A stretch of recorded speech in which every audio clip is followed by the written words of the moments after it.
Hi, everyone, and thank you for joining us here today. I just wanted to thank you for being part of this great conference, and I want to just thank Procore for inviting us to speak about how we utilize Procore on one of the biggest current design build projects in the country. For all those who don't know, the Central Terminal B redevelopment project is the is located at LaGuardia Airport, where we're actually redeveloping the landside facilities and the airside facilities as well for Terminal B.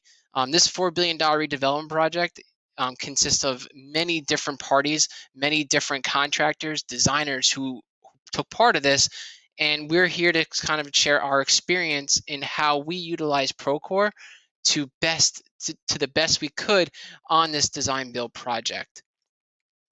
My name is Brendan Smith. I'm a lead civil designer at WSP. For all those who are not familiar with WSP, WSP is one of the world's leading engineering and professional firms in the country. We are engineers, planners, technical experts, strategic advisors, and construction management professionals. WSP provides lasting solutions for buildings, transportation, energy, water, and environmental markets. And with over 12,000 employees throughout the country and 200 offices, we partner with many different clients and work with many different contractors. In particular, one of those large projects is the LaGuardia redevelopment project, where I just briefly spoke about. And my role in that project from the beginning, I actually started that probably I've been on the project for about 5 or 6 years. And my role has transitioned throughout the entire project. I started off as being one of the lead designers for just the maintenance of traffic, which was helping and working with the contractor and developing staging throughout the process of LaGuardia redevelopment.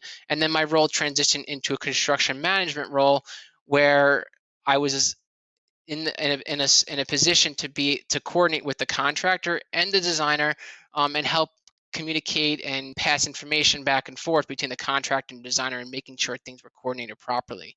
With that, I'll pass this on to Mitchell. Thanks, Brendan. Yeah, my name is Mitchell Jordan, and I lead project delivery for WSP's Energy Group in the New York District.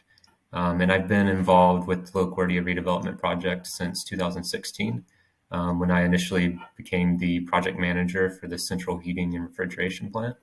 And now in 2021, I'm acting as the overall project manager for WSP within the design joint venture. And also here we have Tim Burke.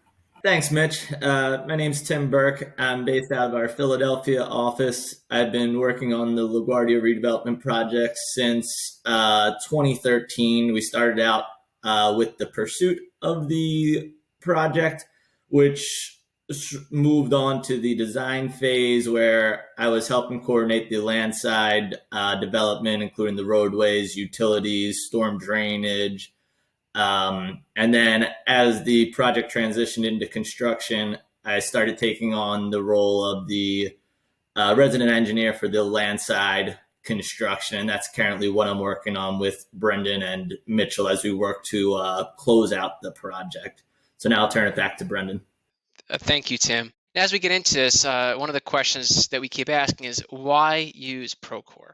Well, Procore has tremendous amount of benefits throughout the project. And as you can see, we're going to be touching upon our experience with working on LaGuardia redevelopment and how we utilize Procore to the best that we could. One of the best things about Procore and what we saw the huge benefits for us on site was how we tracked things through construction utilizing this platform. A lot of it is done virtually. As designers, we're responsible for the design plans. We're responsible for providing documents to the contractor so they could properly build it on site. But throughout the course of construction, there's always questions that come up, no matter how big or small your project is. And with using Procore, we were able to bring everything and put all that data into one area, because everything is now at the tip of your fingertips. Everything is on a cloud. So when you're out on site, the accessibility is important, especially with a project that has a schedule that's going very quick. So it's very important to have that information for you when questions come up. With our experience on LaGuardia, with working on airside, Even to get to some locations, it could take 25 minutes because you have to go through numerous security points to get to that area. And when you're out there with the owner or the contractor and they have questions about a certain design aspect or design change that occurred, and we don't have it on printed plans, that stuff gets uploaded into Procore, and it shows what that change was. And on our project, we had multiple packages talking about thousands and thousands of pages. You can't possibly carry everything with you and write that down on a notepad. So everything was actually placed on on our tablet, and we didn't have to go walk back to a trailer 25 minutes to go figure out what that answer is. We were able to actually pull it up on site, answer that question of what that concern was, and sometimes those questions were literally a few seconds, and you're not wasting all this time trying to go back and forth. And everything with it is sourced through the data plans. And like I said, you're really saving on time, and you're reducing all those follow-up items that you need to do when you're using a platform that's all on one thing, and you're able to access it very easily. So how do you set this up from the beginning for success? Well, from our experience, it doesn't matter how big, how small the project is. Early implementation is so critical to the success of the project. From the beginning, you had to make sure your teams are set up correctly. You had the proper team set up. That information that you're passing on gets to the right people. You want to make sure that when you use Procore, the data going through it is being provided to getting to the right person that's going to be working on that question, that submittal, any changes that occur in the field. And then during the course of the construction, especially in design build projects, there's planning that goes with each phase of work. And depending on how large or small the project is, sometimes that planning needs to continue as you're designing. So what's great about Procore was we were able to upload all our packages onto Procore, so the contractor knew which was the latest set of drawings to work off of as the course of the project went on. And we had to make design, and as that phasing occurs, there's a lot of changes that do occur. So how do you keep the contractor up to speed? I mean, you could email, you could send it through an FTP link, OneDrive, different types of platforms, but to continually keep doing that is time consuming. It costs money to be able to have someone to be able to know who to send it to, figure out who that is.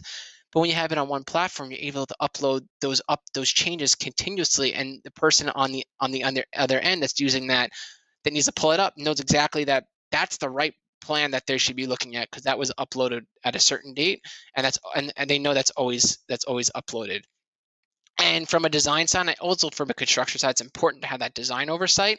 So as we're uploading plans and reviewing it, it's important for the contractor and also the designer to ensure that there's no conflicts throughout the course of the project. So from no matter how big or small the project is, even on the construction end, you should have some sort of oversight, just seeing how the design is progressing and making sure that that information being uploaded, like the plans, is the latest. So you still need to have that communication between the two on the site. So with that said, setting up your teams is extremely important. Now, how you do it, there's several different ways to set up your team, no matter how big or small your team is. From our experience, we learned different things of how to set things up. We started it one way, and we transitioned to a second way just because we wanted to streamline the process. We found ways to be able to streamline it. What you're seeing on the screen here is the first type of workflow that we encountered. There was with this particular workflow, the way that information was sort of passed through was the contractor would submit, say, an RFI where they needed some more information on what was on the design plans. And what happened was it was getting distributed to the entire team. Now, on LaGuardia, with this being such a large project, there are hundreds and hundreds of designers that worked on this. I think at one point we were over 1,000 designers, or 1,000 full-time equivalents at one time. So you can only imagine how large that distribution list can become. So when you do submit, when the contractor did submit that RFI, it went to everybody on the team. And if you're working on 30 different areas and there's 30 questions coming a day, or multiple questions coming from each area, you're talking about 40, 50, even 60 notifications a day throughout the construction process. And for a designer who's only focused on, say, utilities, it can become very overwhelming for somebody who doesn't want to focus, who's not focusing on that part of the project. So what we came to realize was, how do we streamline this? I mean, so for this particular workflow that you see on the screen for workflow type 1, we found this actually be better for smaller type projects, because it could be smaller teams, more people understand the aspects of the project. So for that aspect of it, you could definitely see how that could be beneficial for a small project. But for a larger project, coordination was important. We wanted to control that management. We wanted to be able to overlook the RFIs and submittals, have somebody that understands not just the utilities part of it, but also the air side, the civil, the geotech, and then have that team set up that can easily communicate between each other, between those few individuals, to know who should actually this go to and how things go. And one thing that we actually picked up on was the contractor from different areas. It's such a large project, information was being asked the same question. So how it was set up on the land side team, on the design side, was they are able to understand that information, or that the questions have been asked twice. And with that, we're going to show how that team was set up, and that's when I'll pass on to Mitchell, who show how we set up that second team to improve that coordination. Yeah, so as the project evolved and we learned, we determined that rather than that first workflow that Brendan mentioned, this workflow type 2 that you see on your screen is what worked best for us. And the reasoning behind that is, like Brendan mentioned, for smaller projects, that first workflow can work well. But for this larger project, it allowed us to not rely on the contractor to ensure that items make their way to the correct person. And instead, we established 3 main points of contact that acted as CA managers, that the contractor would direct the items that needed responses to. And from there, that manager would determine who needs to see it, depending on which geography it's in.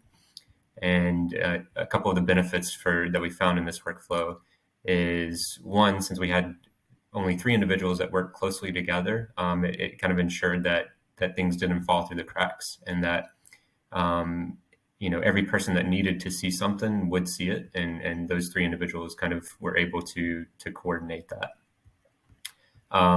These managers also were involved with the project from early on, so they had a large amount of history knowledge from the project, and they also became kind of experts in the particular areas in terms of the contract documents, which really we found optimized our efficiency.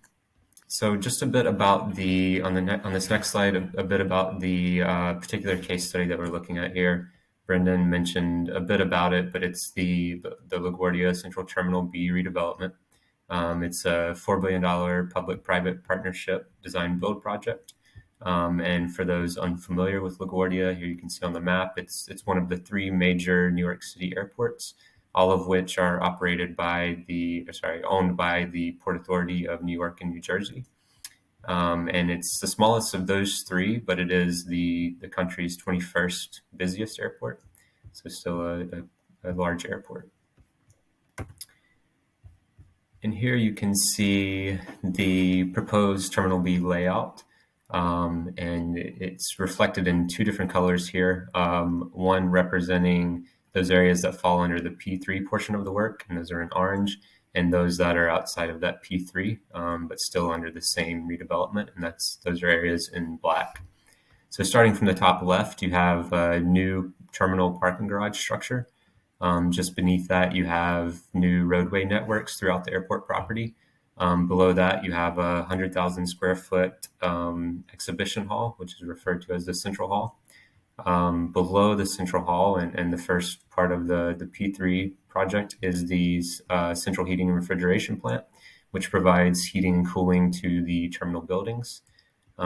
Here in the center of your screen, you have the 900,000 square foot terminal head house. And then to the right, you have two concourses, A and B, which combined provide 35 gates. And they're connected back to the head house with elevated pedestrian bridges.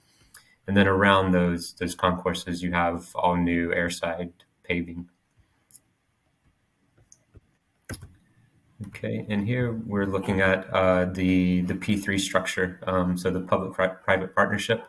And at the top of this structure, you have the Port Authority as the airport owner. In the center, you have LaGuardia Gateway Partners acting as the developer and the 30-year leaseholder of the airport. To the left and the right, you have the funding and revenue sources for the developer. And then at the bottom, you can see the design build, which has the design joint venture consisting of WSP and HOK. There in the center, the construction joint venture of Skanska and Walsh. And then to the right, Vantage Airport Group, who provided management services. So the bottom portion of this, the design build and back to the developer, LaGuardia Gateway Partners, is where we use Procore. And that's for any communication between the design side back to the contractor and all the way up to the developer of LGP. And here shows the kind of the overlay of those CA managers' work areas on that new Terminal B layout. So at the top, you have the airside work, which includes all of the work around the concourses, including the aprons, the taxiways, the lighting, and many other things in that area. Then at the bottom, you have landside, which includes all of the roadway networks, which were broken down into west, center, and east, which you can see here, as well as any of the landside utilities. So that includes power distribution, water, as well as any other thing that's routed throughout the site. And then lastly, the buildings themselves, which are highlighted in blue here, and I covered on that previous slide. And that includes not only the building design elements, but also the demolition, environmental, and geotechnical work in those areas. That slide that Mitchell just went through with the different geographies of how the contractor broke up the work on the site is a critical piece into why Procore was such an essential tool on this project. Before I get into that, just to describe the photo as you'll sort of see it progressing on the timeline down below. On the left-hand side of it is the West Parking Garage, that rectangular building. Then in the middle of that, you'll see the Central Terminal building with two island types of figures to the north of that, where you can sort of see where the airplanes are situated around. That's the two concourses, A and B, that were constructed. Then on the bottom side of the Central Terminal building, you'll see the roadway network. And obviously on the top side, you'll see the air side, just to give everyone a frame of reference as we go through. So back to the geographies and the breakdown with SWJV and how the work was being handled. When the design begins back in 2015, exactly how the construction would get done was not completely ironed out. But we did know the head house has to be open by the middle of 2020. So we had a very tight time frame where we didn't have a lot of opportunities to make any mistakes, or we needed a tool that would be forgiving, which is really where Procore comes in and helps us out. So as the design begins in 2015, as Brendan mentioned, we had a large amount of designers working on it. Construction shortly begins after that in 2016. So at this point, we have design documents that are going in, being reviewed by the client. Not fully approved, but they'd have to get approved as we're going throughout. So there's comments on the design packages. So now we have the contractor trying to get into full swing out there while review comments and design decisions are still being undertaken. And this is an element where at this point we didn't have Procore fully on board.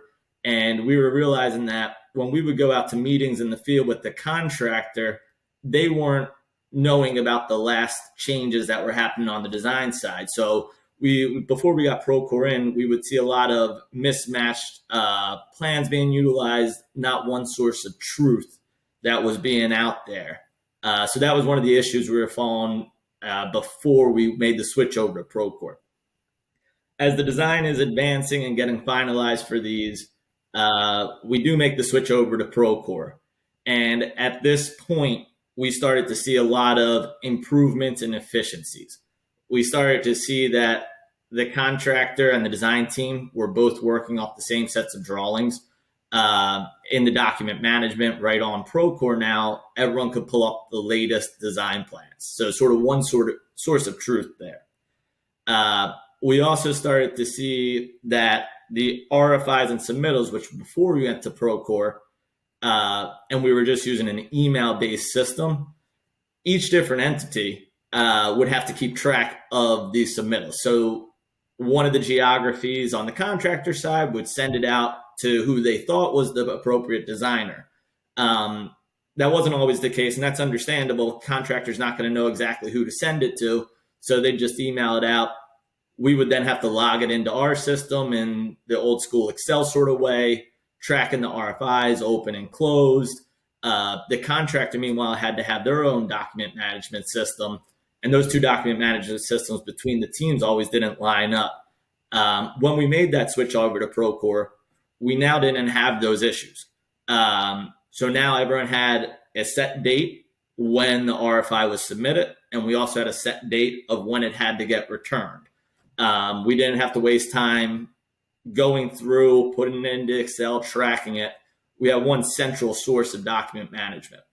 And that's a really key part because, as you can see on the photos below, we had an active airport. Like Mitchell said, it's the 22nd or so busiest airport, I think, in the world or in the country, what he said. But we couldn't stop that efficiency, or we couldn't stop the airport from functioning. So any time that we could save to keep the construction going, to minimize traffic impacts, was vital. And Procore really helped us do that. So we switched to Procore now in 2017, and we have a push to get the West Parking Garage open in March of 2018.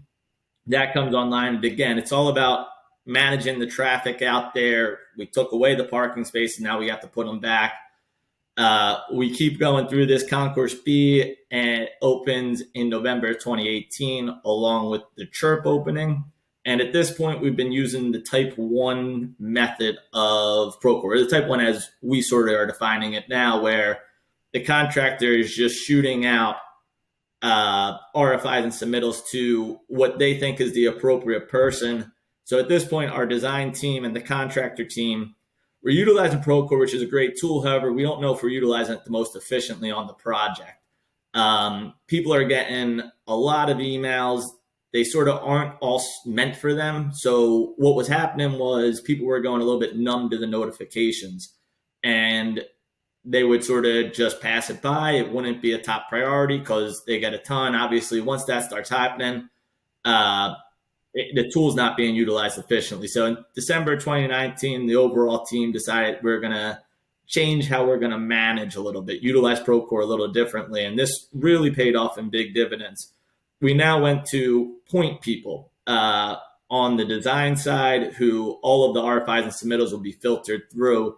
And what this allowed us to do, since there were people on the design side, we sort of knew the team better on the design side and could pass it directly to the geotech, the structures, the utilities, whoever it really meant to. So within Procore, you have a list where you can document, create sort of smaller teams within it, distribution lists. And we really started to be able to utilize those. And now if you're a utility designer, you're only getting RFIs and submittals that are specific to your job. So now when you see an email, it goes to the top of your inbox. You're not passing it off. So after we made this switch, it really sort of just increased the efficiency more that we saw with Procore.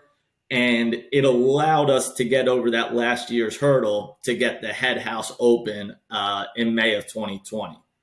As we were going to the head house opening in May of 2020, another efficiency that we saw with Procore was the retrieval of documents that are meant for particular openings. Procore does a great job of allowing you to tag different features. So over the course of this project, there was hundreds of design packages, and each of those design packages in the process that we're working through has to get fully closed out. And as we're going to the head house, we're trying to open up bridges and roadways, working with the REO's office to fully open that up. But they want inspection reports. They want the RFIs for all of these. And understandably so, the designer side also wants the contractor to provide those. What it really allowed, so now what we didn't have set up at the very beginning, since Procore does a great job of sort of splitting it up and tagging it, the contractor could now go and filter out the search and say, here are all the inspection reports. Here are all the submittals for this bridge, which again, we were under a tough timeline with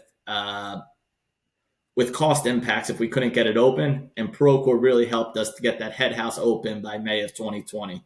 So that's where we're at now. And as you can see, as the design photos are going below, you can see a present day shot of where we stand. Our next push will be opening up Concourse A and fully turning over some of the features and being done the job with November of 2022. So some of the benefits of Procore that we've seen for the design build contract are the designers and the contractors use one system. Our coordination increased by a large amount once we made that shift. Again, one source of truth. We all knew what the latest documents were. As everyone knows, there's versions of design plans, there's versions of submittals. Procore allowed us, instead of everyone having to manage their own and figure out what's the latest, we'd all go to Procore, be able to look at it and pull it right up. Not only to get this one source of truth, it also improved efficiency because now we don't have to have a younger engineer who's doing document management, and SWJV doesn't have to have that person on their side tracking everything. The engineers are sort of empowered more and can use Procore as the backbone to be that document management system. And with that improved efficiency, you're cutting out a couple of days in the beginning and the end of getting it to the right people. Everyone knows the response time right there, and we start to see faster response times. And as you adopt Procore onto your projects, it's really getting a good workflow too, and that's where you'll see the most efficiency. Another benefit of Procore was the planning. Requests, reviews, comments, and approval from the design phase all through the construction are all documented in one place. This helped enormously and is continuing to help enormously on our closeouts. We don't have to go searching through inboxes. We don't have to go searching through a Windows Explorer, right? The Windows search feature is nowhere near the same as Procore's capabilities of filtering out. You have it tagged, you can sort it all out. So it makes it extremely easy with those features to close out items. Everything can be pulled for a certain package. You search by the number, whereas if you're utilizing an email inbox, that's obviously going to be a mess. And even if you're using a Windows folder system, it's not nearly as good as this. So that's definitely a benefit that we've seen is the documentation, the archive, everyone knowing the latest project plans, the latest submittals, and you can retrieve those very easily. Another benefit of Procore and something that helped us or is currently helping us right now on LaGuardia is the ability to incorporate RFIs into as-builts and the elimination of rework. And what I mean by this is when our contractor is putting together redline sets for us to incorporate into record documents, all of the RFIs associated with that project, again, are right there, can all be filtered out. It's a good document management system. So it's a simple way to just go and pull up an RFI, to go and pull up a submittal, instead of having to go search through something, or even worse, recreating something, which we've all had to do before when we can't find the right source. Right now, this on LaGuardia, as we push to close out items, and even more importantly, when we were trying to turn over stuff in the real crunch of it and get roadways open, this was a key feature to allow the traffic to keep flowing at LaGuardia and our contractor to move into the next stage. One other benefit that we saw from Procore on the design build was the partnership that it created between the contractor This was one of those soft ones that I don't think anyone foresaw really coming, but it was a situation that sort of happened. Once we got working on the same system, we sort of took ownership more as one team, one cohesive unit, instead of your designer side, your contractor side, working on two different systems. Procore allows you, with the RFIs, with the submittals, to be marking things up on the same document. You can pass back and forth ideas. You're allowed to sort of communicate on that way, keep it all tracked within one system, and then mark responses as official and document the latest. But it did create that much more of a, okay, I'm not working on my system, you're working on your network. We have one platform. It sort of just came together more as a team, that allowed us to really get this project done, and just sort of took down one of the hurdles from that, which was definitely one of the benefits of Procore that I don't think we saw forthcoming in the beginning, but we did see a result in the end. So now I'll turn it back to Brendan to close us out. Thank you, Tim. And thank you, Mitchell, for joining me here. Thank you all. I appreciate you joining us today. Enjoy the rest of the conference. Thank you.